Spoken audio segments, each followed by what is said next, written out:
Hello, I'm GT, and this is my presentation on inclusive and responsive practices and frameworks. Inclusive and responsive education practices aim to ensure that all students can access learning in fair and meaningful ways. When classrooms are structured to promote safety, predictability, and emotional support, students are more likely to engage positively and achieve academic success. In Victoria, three widely adopted frameworks are evidence-based and provide structured approaches to supporting students' wellbeing and engagement. These are the School-Wide Positive Behaviour Support model, the Berry Street Education model, and the Resilience Project.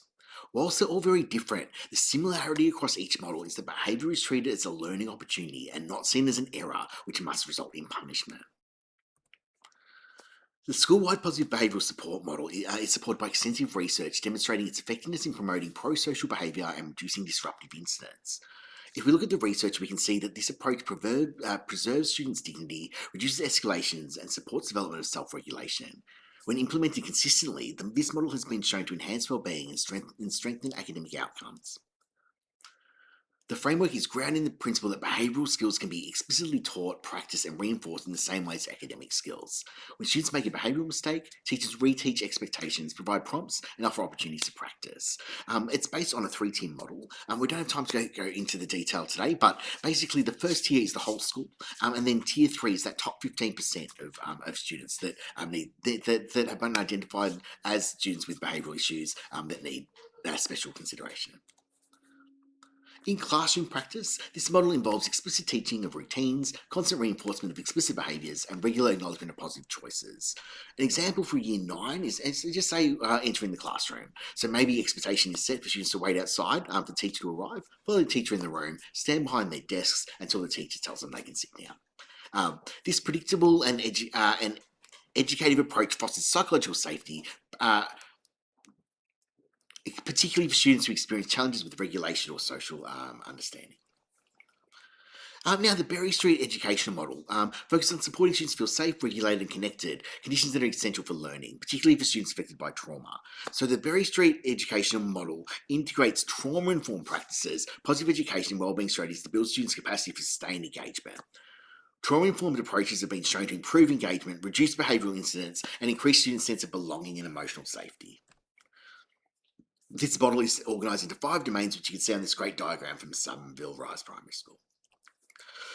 A practical example of this model in action is a welcoming circle, a routine in which students gather to review expectations, share successes, and transition calmly into learning. This is an evidence-based teaching strategy perfect for Year 9 students because it supports co-regulation, establishes a shared rhythm, and allows teachers to identify potential issues early. Next, the Resilient Project. This is a whole school wellbeing framework that teaches students practical strategies to build resilience and positive mental health. Through structured lessons and wellbeing journals, students engage with the core principles of gratitude, empathy, and mindfulness, GEM. Research in positive education demonstrates that wellbeing interventions can strengthen relationships, reduce emotional distress, and improve students' connectiveness.